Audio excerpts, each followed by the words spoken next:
थोड़ा सा आप भी सिंसियर हो जाइए और थोड़ा सा हम लोग जो मेहनत कर रहे हैं वो मेहनत सफल हो जाए।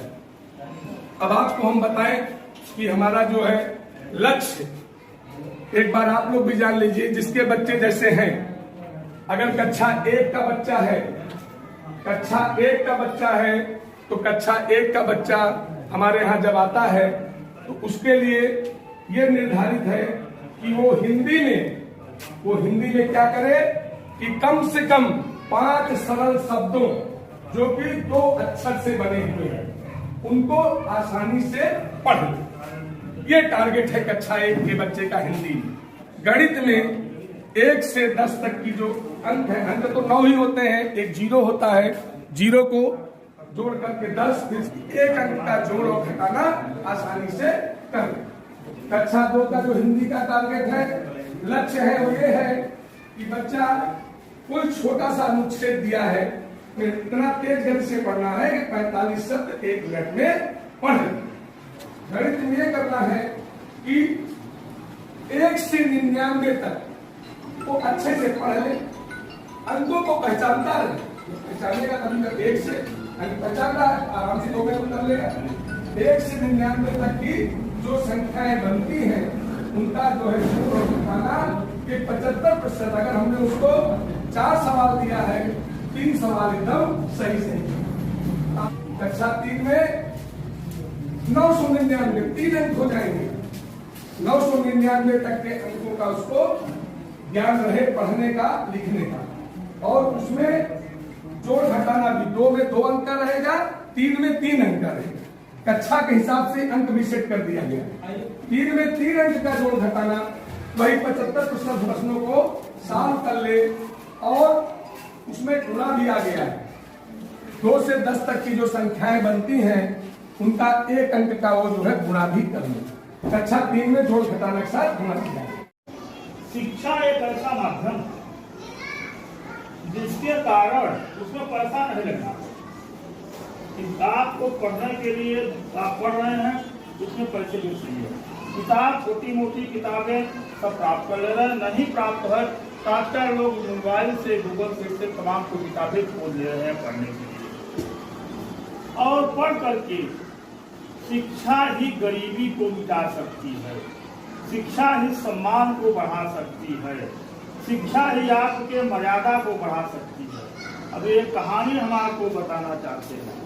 एक मल्लाह का बच्चा था, एक उसके उस क्लास में पढ़ता था, उसके एक बहुत बड़े आदमी थे, इंजीनियर बहुत बड़े, उनके बच्चे से उसकी दोस्ती हो गई। दोस्ती जैसे सुदामा की दोस्ती हो गई थी। वह जो है उनके पास गया, वो जाता था दोस्ती के कारण।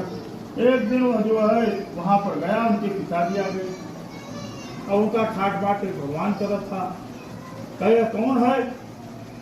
तो हमारा दोस्त है। कहे क्या करते हो तुम्हारे पिताजी, क्या करते हो? उसने कहा रिक्शा चलाते हैं। उसको डांट करके अपने ड्राइंग रूम से भगा दिए और अपने बच्चे से कहे कि तुम रिक्शा वाले के बच्चे से दोस्ती की हो, यही तुम्हारा काम है। वह बात उस बच्चे को लग गई।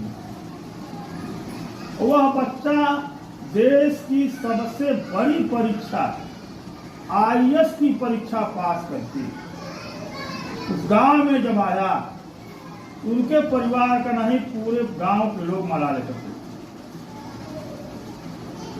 उसने जब अपनी कहानी शेयर की, मैं IAS कैसे हुआ, तो उसने कहा कि उसी ने जो हमको इंजीनियर साहब मना न करे होते अपने ड्राइंग रूम में, हमको भगाए न होते तो शायद प्रेरणा हमारे अंदर न जाए।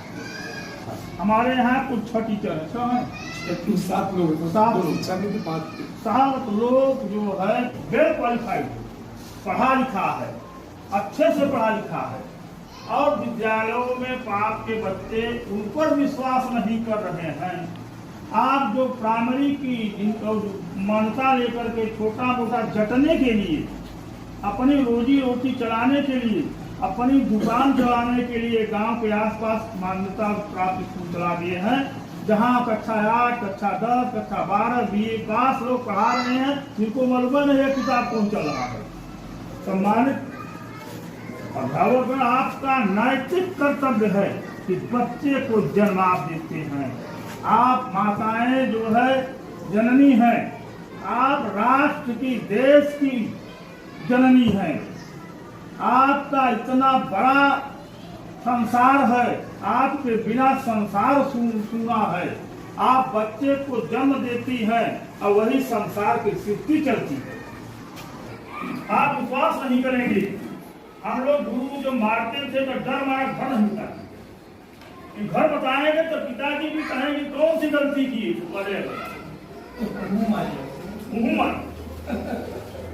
सही बात। अरे मास्टर साहब मारे, पूछेंगे तुरंत बताओ क्यों मारे। साहब पहाड़ा बस तक नहीं याद किए, क्यों नहीं याद करके गए। यह माहौल था, गुरुओं के प्रति इतना समर्पण था। अब तो 2 जने चला में ठाक मार रहे हैं, 3 जने चला का ही मारे।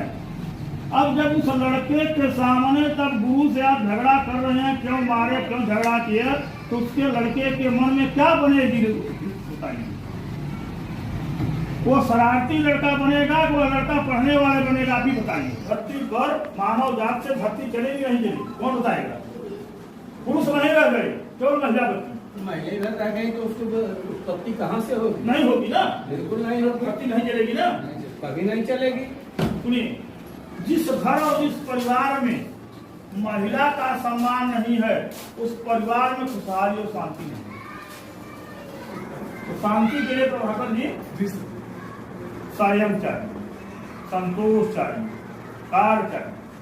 तो हम बात समय आपका लिए और हम आपका अनुरोध करेंगे, निवेदन करेंगे कि बच्चों को विद्यालय में